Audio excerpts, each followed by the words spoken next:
So in a previous video we looked at a very strange leak from my Land Rover Discovery 4 here. The coolant was leaking out, couldn't quite figure out where it was coming from. It wasn't any of the usual suspects, which is the hose up the back here. Sometimes it leaks there, and sometimes it leaks from the bottle, where obviously the sensor is down the bottom here as well. These are two quite common points. However, in this particular case, what was leaking was actually the auxiliary water pump. Now, in the summer you might not notice this, because if the engine is warm, the auxiliary water pump doesn't cut in. It's just to heat up, basically help heat up the engine and make it a bit more efficient. So in the summer, if it's warmer, you're in a warm climate, this might not come on. You might only notice it in the colder weather.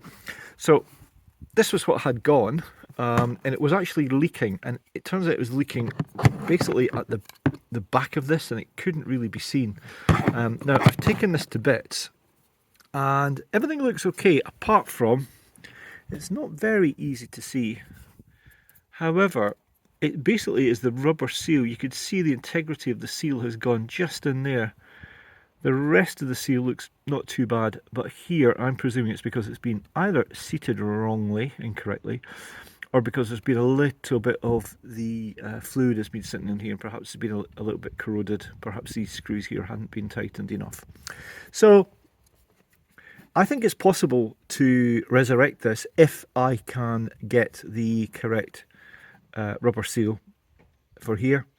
Or I could probably, on the basis that I would never use it again or open it up again, just as a spare, I could just probably create a bit of a rubber type seal gasket round here, Silkaflex or one of these other things that you get these days. So there you go, that's what had gone wrong. So it might be worthwhile, don't bin it, just consider fixing that if you can and keeping it in the spares box just in case you need it. Okay, thanks for watching, cheers, bye.